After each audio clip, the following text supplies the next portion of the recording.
Gumbolaya podcast coming back this week with another episode with Jessica. I'm going to start over. All good. I had a list when I was growing up, so I've said my name like that many times. Jessica. Praise and production.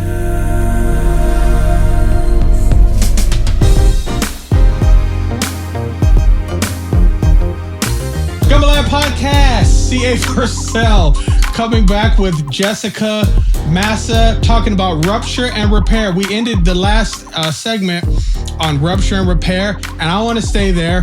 Rupture and repair. I heard a quote on Instagram that really stuck with me. There was a lady talking about how to move towards stronger and healthier marriage and long-term relationships in general, healthy friendships and whatever, repairing family stuff. And what she said was, when you are friends or when you're connected with people for long periods of time, you have to accept that you are meeting the person they are becoming and saying goodbye to the person they were in the past. And there's cycles to that's going to happen several times. She was specifically talking about marriage. And she basically said, you're marrying who someone is, and you're learning who they have been, and you're also on the way to meet someone that they're going to become, but they can't tell you that because they don't know that yet. I love that. Just to add, Esther Perel, my queen, when she talks about marriage, she says, everyone's going to have multiple marriages in their life. Yeah. And it's up to you to decide, are they going to be with the same person? Or you have to realize you look at a 20, 30-year period, it's probably going to look like two different people with a different marriage, but that's okay. Yeah. Yeah. That's not a failing. Yeah. That's not a problem. I'd never heard that. I'd never heard that before. I don't think I had either, in growing up either. Well, it was fascinating for me to hear it from, I wish I could remember her name because I'd love to, shout her out and give credit. But I had never heard that perspective of people changing significantly. We all learn and we all grow. But I always saw life as a person having a core, an essence to themselves, and then they're affected by certain things, and you end up with battle wounds and scars, and you kind of learn, don't poke there because that hurts. You know what I mean? But I never thought about it from the perspective of someone changing significantly, and if you're connected to that person, that process might be very difficult for you, and you can exacerbate how difficult that is for them as well, and vice versa. And so, it came at a time as well where, Kelly and I were having to learn some very, challenging things about each other. Some of it was wonderful, and some of it was very difficult because, I learned about myself. Number one, that I have abandonment issues. Thus the friend I was talking about, that was 80 million years ago, and it's still coming up in conversation. It's me learning that the loss of friendship and connection is very, very, very intense and serious and negative for me. I don't let go of people. I don't know if I ever do. You know what I mean? But that includes people who have hurt me deeply. And so it's hard for me to move on and move through because there's a part of me that still loves this person. And I know that we can rupture and repair, but then it means I got to face what, you know what I mean? So it's tough. But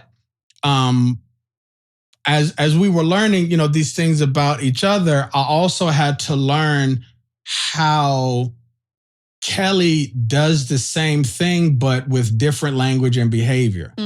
So I'm looking for her, I guess, to offer her heart and her mind in a way that makes sense to me and that I can understand. And that wasn't happening, and vice versa. So a lot of our conversations, I'm thinking I'm being direct and and sharing from, a very real place, very clearly, very respectfully. I'm thinking, and I'm hearing anything but. And right. So, for me, I get self-conscious, which would exacerbate the feeling of I'm on a limited clock with this person because they're starting to really get annoyed by my stink. You know what I mean? And so you brought it up towards the end of the last segment about rupture and repair.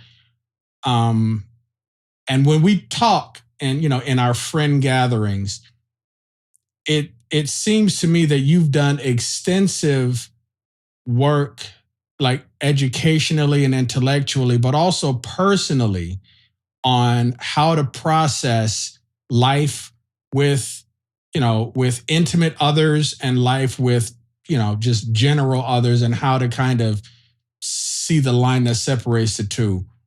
Right now, what would you say is big picture? Like, what would you say you've kind of arrived at that's helping you see the positive, clear picture about what it means to learn someone's particulars in a way that helps you decide this is a good idea, this is not a good idea, and what they're dealing with ain't necessarily about me. Is that too big? That's a lot. I mean, it's a great question. And, I think, and thank you for saying that. And also it's just funny because, I'm not married. I'm not in a relationship. And so I think, and hopefully, there are things that I've learned both through my studies and also through therapy and also by listening to a million podcasts on this, because I will find it fascinating until the day I die. And in middle school, we had to write things on dog tags for some school promotion or something. And I wrote, always the matchmaker, never the match. Because I was always matching people. I've just always loved human love and connection and trying to understand it. So I certainly don't feel like I know anything more than anyone who was in the work and effort of maintaining a many decade relationship. So I think I would disagree with that. Talking to you has shown me a certain level of, I guess, self-awareness and self-objectivity that I don't see in a lot of people. Oh, thank you. And I wish I could explain it succinctly, but I want to respect your privacy. So I'll just say that I don't know how you could see this without people sharing their impressions with you. And, you can only take that but so far. In my experience in getting to know you, because you are fascinated and drawn to learning the mechanics of what works, what's healthy, what's functional versus what doesn't, I think you found a level of wisdom and maturity earlier in your life than a lot of other people. How about that? Thank you. Yeah. I mean, I will take that and put that under my pillow. And, Okay. Go to bed, believing that, or trying to through osmosis take that in. Because I really appreciate it. And I've always feared being someone who, sometimes they talk about people who are photographers and they're they're always living behind the camera, but they're only observing that, and I've always feared becoming someone who's fascinated intellectually by human relationships, especially when it comes to intimate relationships, and somehow not a player on the field. So I appreciate it, because I don't want to seem, closed off or I'm sitting here, telling people how to live or connect with each other and not doing it myself. And, but I hope on some level that I guess there's a part of me that does always feel like I am just continuing to try to understand all this so that the next time, whenever it is, I meet someone and we decide to go, let's really try this and do this. I've got some foundation to do that from, because I also, just like everybody else and all the messy 19-year-olds, I have not communicated well in the past, or I've been in things where, of course, we weren't able to repair after rupture, or I've just been learning everything that everybody else is learning. And so I'm even when I'm single, I don't see it as a time for me to not be thinking about this or trying to learn about this. Like I'm looking at your and Kelly's marriage. I'm looking at the many friends that we have and the relationships they're having. And I'm so grateful for how open everyone is with me about discussing it, because part of me You're easy to is like taking notes, being like, I'm trying to understand this so that I don't, end up finding the next person who it's really important. I'm like you, where I kind of, once I decide someone's in, it kind of locks into the point where I can sort of be in something for too long to the point where it's unhealthy, because I'm like, well, no, I decided like I'm doing this with them and like stay longer than I should for my own well-being. And so knowing that like when I do connect with people in that way, I tend to see it, really hardcore for the long run. I just feel mostly grateful to be getting to observe and engage with all of you guys on this so that I can learn, like you're all learning day to day in relationship with each other. I don't have that right now. So I also would fear 5 years from now, I meet someone wonderful. We decide to like really try to form a partnership, and I'm somehow 5 years behind everybody else because I haven't been doing it. So I don't think it'll happen, but I think part of it is because people like you and Kelly, when we all hang, like are willing to share all this, and I get to see what it's like to be, just trying to build a life together and not in the Netflix rom-com Disney princess sort of way, but just in the like, I also agree with you. I do actually think most of us have a sort of core. I'm like, oh man, I've changed so much. And then I hang out with my friends who've known me since I'm 6, and they're like, you're mostly the same person. And I'm like, what? Like I've grown and evolved. And they're like, you kind of always were like, and I think I very rarely see people who I've known for a long time where I'm like, they are unrecognizable. But also part of what's interesting about getting older, and why I was saying it's funny when I interview people for my book and we are all like, we're going to do so much better than our parents at all these things. I think we are, because we're being so thoughtful and intentional, but also you just don't know what it's going to feel like for life to come at you until life is coming at you. And like when you're young, you just kind of often think you will be impervious to all that. So I also just feel like there's, I don't know, just that like, I think we actually are probably in many ways like have a core self, but life is going to teach us different things. Or even like I have friends who were always so professionally committed, and then something switched and they were like, I really want a family. I have friends who thought like friends who were partners who went, oh, this person's more professional, this person's more the family person. And then all of a sudden the family person started like killing it at work. And like that to me is like, it's not that they're different people, but all of a sudden what they want out of life, the experiences they've had, necessitate maybe like a new phase of that relationship. Yeah. I was going to say that a moment ago. I didn't want to interrupt you. Like I'm not in the winter of my life, so I don't have a life of experiences to look back on. But what I have noticed since I started paying attention to the idea that, when you're walking with someone in life in whatever way, if it's continued, someone's core values usually don't change much. They might change a bit, but the filter for incoming information changes significantly, and the filter or strategy or strategies that people use to share their expectations and their feelings and their priorities and whatever, those things change. So incoming and outgoing change, but you're still the same person because everything is kind of building. You have your core foundation, you have some cracks in that foundation, you have this, the slab areas that are, rock solid. And then you also have experiences where you learn that what is a part of your foundation is a bad foundation. You learn this stuff, right? And you also learn why what worked for you was not present in somebody else's life, vice versa. You learn how someone has learned to handle something in their life that you never had to deal with. And it takes time to connect those kind of dots. So, you were saying before about about your concern, looking forward. I'll just say the thing, I only know so much about you because, we're friends, but we haven't spent a lot of time talking about, 70,000 mile view kind of stuff. You know what I mean? And we're kind of in and then out or whatever. But I'll say, as someone that's been around you a lot, you are welcoming in person. That in and of itself is a big deal.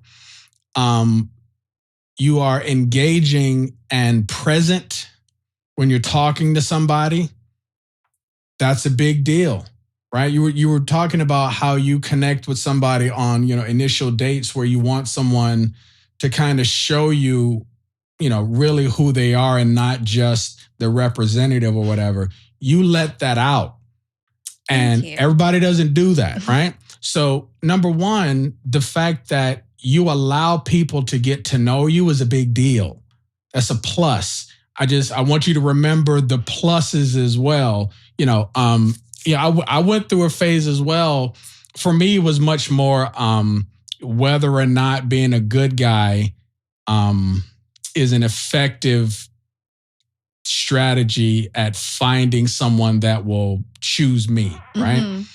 I saw all the benefits of the good guy, and those benefits when I was younger felt very fleeting. Mm-hmm. And then every trauma you go through, if that's a thing of yours, you relate it to that. Mm-hmm. And one of my pastor's routine phrases that he says a lot, and the older I get, the more I understand it. He says, there are no stories in nature. We mythologize the parts of our path that line up to what we think is the picture that has been painted. Mm-hmm. But, as you go through life, I would encourage you to remember that everything is happening.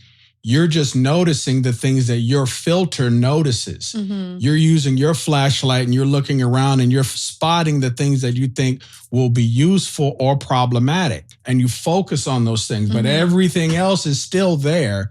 Just depends on the kind of light you're using, flashlight or a floodlight, or if you're looking in the middle of the day, or if you're a night person, and, you know what I'm saying? You feel more comfortable not having everything to pay attention to. Mm-hmm. You know what I'm saying? It just, it's all a matter of how you're kind of filtering what's happening. But as someone that has gotten to know you a little bit, I don't get the feeling from you that I get with some people that I love very much, but they are hard to be around. Mm-hmm. They're hard to be around. And if you think about, your friends or some friends of friends or people that you meet, coworkers or whatever, where you're just like, you are impossible to talk to. Mm-hmm. Nothing that anybody else says matters to you. Mm-hmm. Nothing that anyone else thinks is relevant. You have nothing positive to say usually. Mm-hmm. You complain. You know what I'm saying? Mm-hmm. People that are just really hard to be around. Mm-hmm. And we've learned there's always a reason for that. Totally. Right? Yeah. And who has enough time to help everybody with all their issues? But that used to be me. I have learned better. But same. Yeah. Yeah, but you don't give off that vibe. You don't give off the vibe of it's my way or the highway. And that's a big deal for somebody that might be in the place that you would want a potential person to be in, which is, I'm looking for a life partner, right? That's what you're looking for. You're looking for someone that sees you as, this is a life partner that I am lucky to have met. Mm-hmm. And when you meet that person, all of this stuff you're trying to figure out would have contributed to wisdom and exposure to possibility, but you're going to have to learn this person. Mm-hmm. So most of it won't matter until the moment comes where you can apply that tidbit, right? It's complicated. Yeah. The 70,000 mile view is you're meeting someone at a moment in their life and they cannot tell you everything that's relevant. Mm-hmm. They can't share with you the triggers that they haven't learned about. Mm-hmm. They can't tell you what's off axis from their flashlight. All they can see is, I see an animal in the bush over there, so I'm focused on that because I've been attacked by an animal before. I don't want to go through that again. But they're not going to tell you about the abandoned building they've been sleeping, right? This is a crazy analogy. It's so weird. What I mean is, it's very, very, very difficult for people to be able to offer a complete puzzle picture when you first start to get to know them. And the same way is, you can't explain everything that is relevant to them because you don't know what parts of you will make perfect sense without having to, to share it, and what parts of you will make sense after a moment or two of experience, and what parts of you will not make sense to them because you're still figuring it out. Like, that stuff is impossible to predict. So let all that go. I love that. And I think something when you're asking, like, are there some overarching things to what I could say, if I can say something from the outside of a lot of the relationships I see, if there's any viewpoint you get from just not being in it in the moment, is just, what I would hope to bring to another relationship in the future would be not only knowing that, but seeing it as something fun and interesting. Like this person, you're never going to know this person completely. That's actually like better for attraction. It's better for an interesting life. Like we're saying is like, what are you going to talk about when you're 80? If you're the exact same person that you were at 40, if you were at 20, like that's boring to me. And I think that some of the people I see totally understandably who are clinging on to the last person that this person was, the version of marriage they had a year ago instead of this one, like just like try to have fun on this journey. Like you're changing, they're changing. You're trying to like find the, sometimes it's confusing. Sometimes it's great. Like you need to write that just down. Have fun. Like this is like uncovering the layers of humans. And maybe this is just being interested in psychology, but uncovering the layers and yourself even being like, wow, I thought I was this way, but this person, like I was saying, even you can be a great communicator and then your feelings can trigger and all of a sudden you're like, whoa, like I'm a terrible communicator right now. Like this is wild. Like I'm so triggered. And here's how I'm acting. Like it's fun. Like just try to be on the roller coaster with somebody. Check me on this. You need to write that down because I promise you that I get it completely. When I'm in it, I'm going to be like, I hate this. Take me off the roller coaster. And it won't come from me because that will be a very petty thing to say to you when your heart is on the table. That, you know what I'm saying? But it is not fun for sure. When you are trying to make sense about something that you are learning in your partner. Kelly and I went through this where you're learning something about a person that is personally difficult for you to deal with. And when you're learning aspects of someone that are changing in them and you appreciate what you thought was them and you're learning it's both. Some of what you thought is there, some of what you thought was there isn't, and some of what you want is coming and some of what you don't want is like, it's all of it at the same time. And at its bare essence, the ability to remain, I'll say, civil and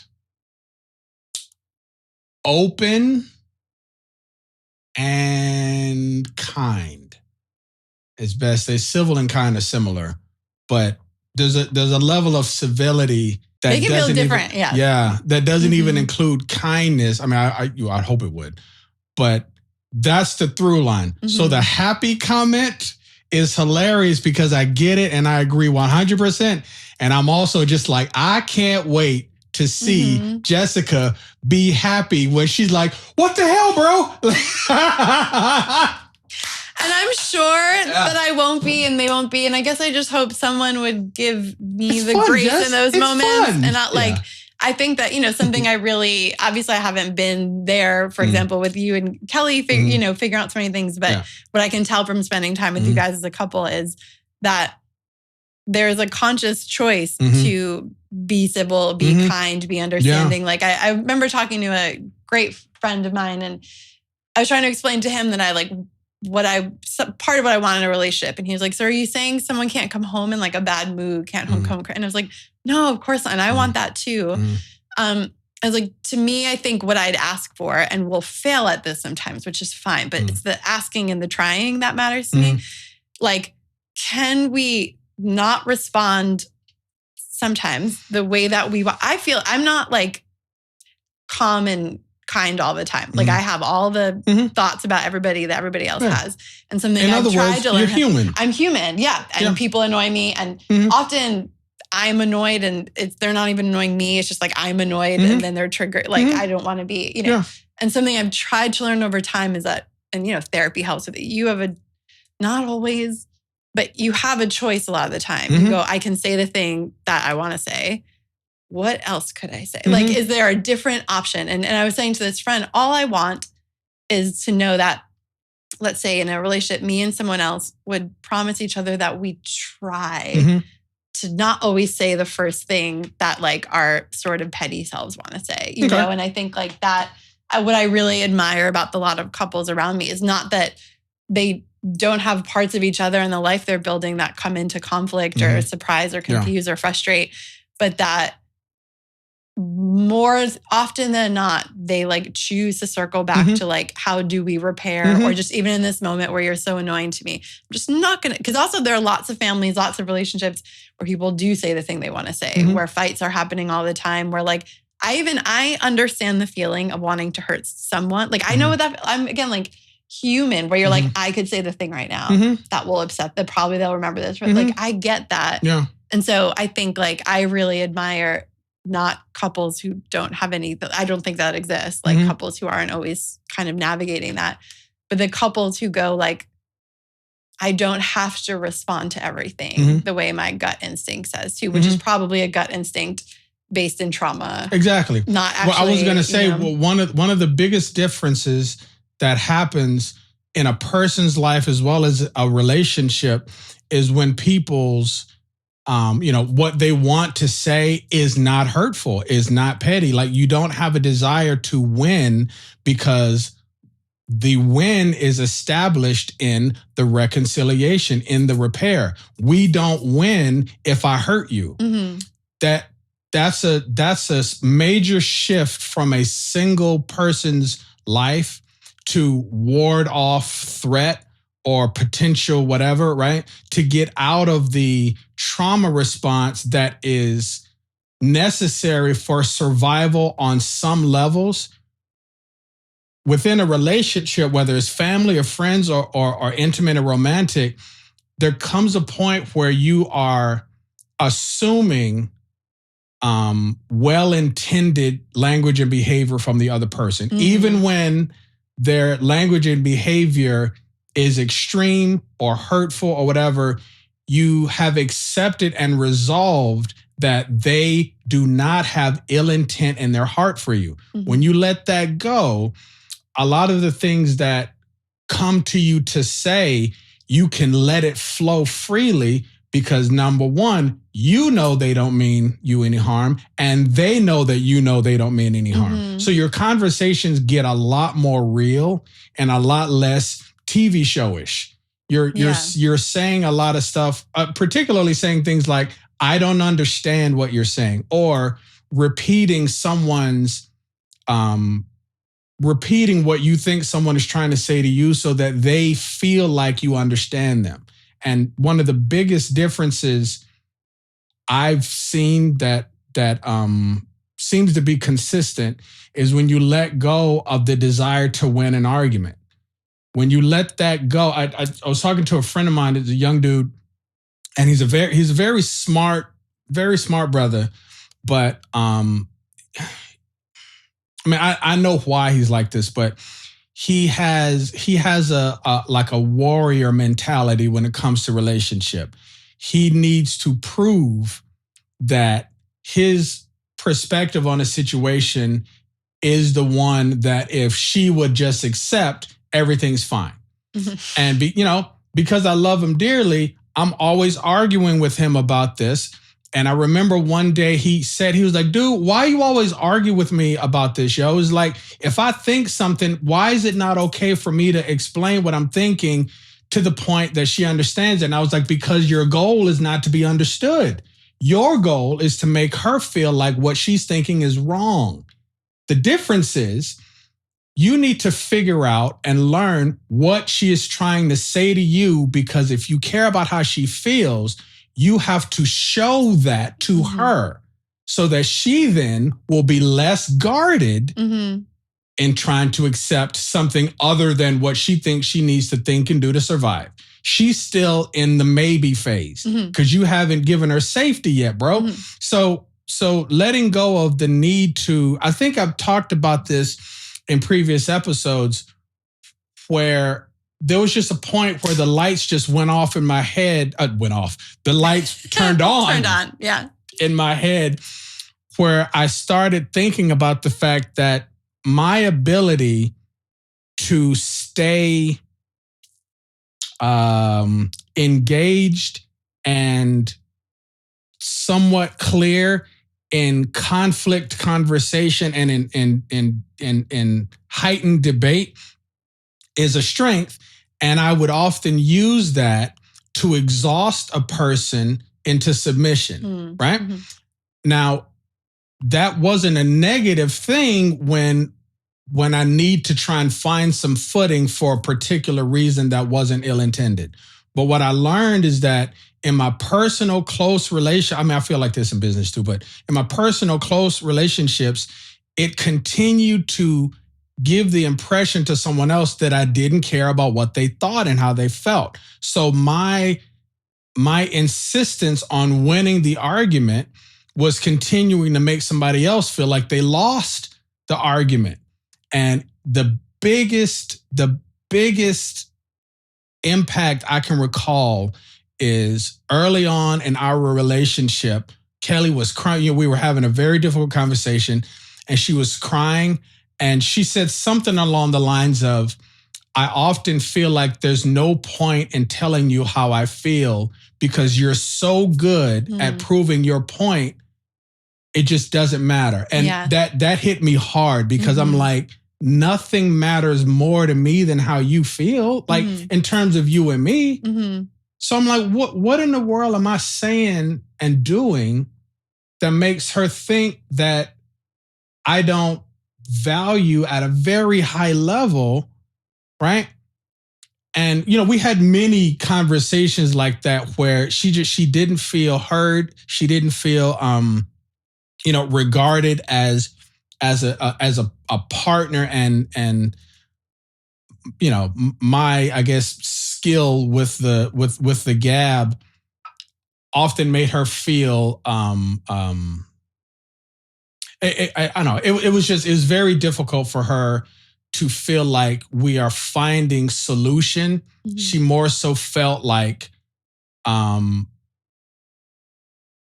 goal was just to prove my point. And I had to personally contend with the fact that a lot of times that was my goal. And I'm like, if you would understand what I think and how I feel about this, you would know that I love you and I care about you and I think this is better for us. And you're like, I just haven't explained it clearly the right way to really hit you. Let me try this way. Let me try this. And it's still the same because thing my heart was really like, I'm not confused about this and I don't have my own agenda as a priority. Hear what I'm saying, consider it. And let's go from a place of understanding on that point, right? But what took me forever to really understand is to stop trying to clarify what I thought she didn't understand about what I was saying. Stop prioritizing that and first prioritize showing her that what she's saying to me makes sense, unless I initiated the conversation. That's huge. That's a big one. You said it was a light bulb. What a huge light bulb, right? And how special that you could hear that, right? Maybe it took a bunch of times, forever. but that she felt, like you said about your friend, he hasn't created a safe enough space for his partner to really say, how she feels. Right. Like amazing that Kelly feels safe enough to say that and you could eventually hear it. And I think you said something in there that just really feels like one of those other overarching ideas, which is just like we versus I. Mm-hmm. Like what is like, I like that it sounded like Kelly said, like trying to find a solution. Like it's not like I win or you. It's like if there's a we, like what is the solution for we versus like, oh, it turns out I was right or you were right. Like it's such a huge mental shift. It really is. There's a social media quote that's been used a lot that I think is very, very poignant. And it's basically the idea that our conflict is you and I versus an issue instead of you versus me, right? We're trying to figure out, we're trying to figure out something that either has happened or we want to happen, or trying to find a shared understanding or perspective on something. So it's you and me versus the issue, not you versus me. And to my young friend, that was more so what I was trying to explain to him, because he's a young dude. Well, I mean, he's older now, but at the time, this was maybe 9 years ago. At the time, whenever we would speak about this particular young lady, he felt like she was special. And I'd known him probably at that point a long time, very long time, since we were both very young.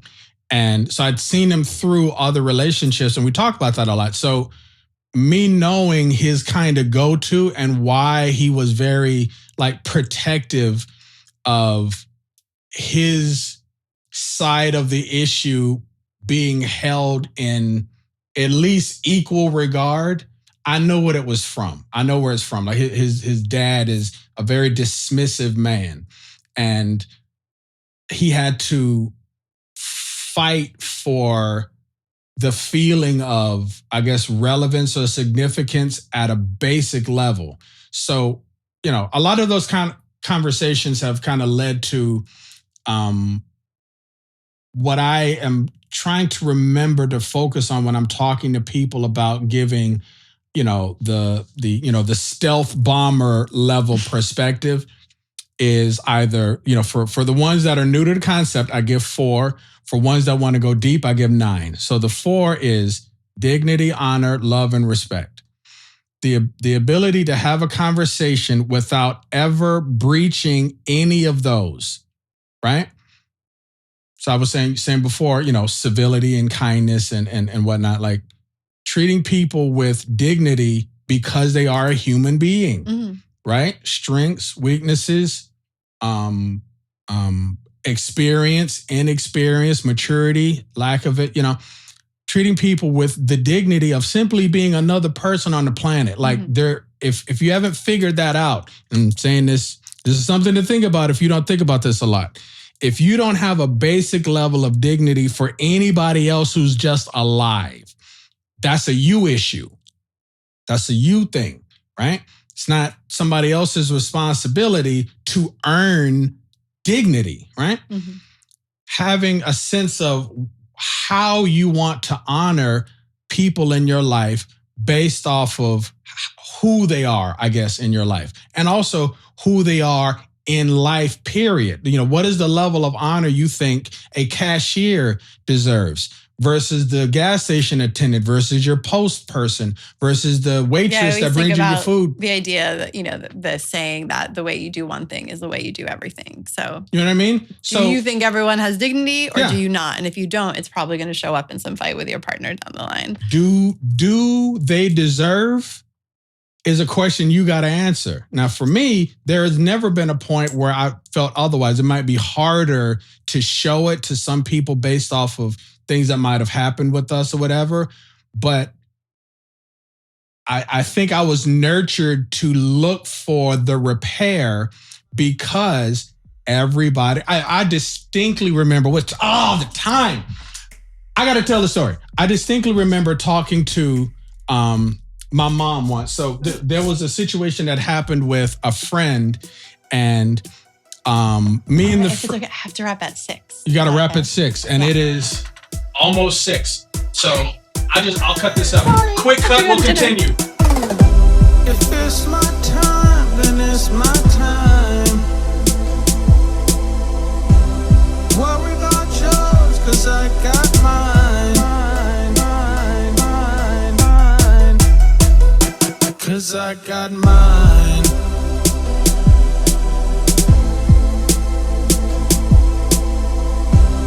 Worry about yours, 'cause I got mine. 'Cause I got mine. Praise and production.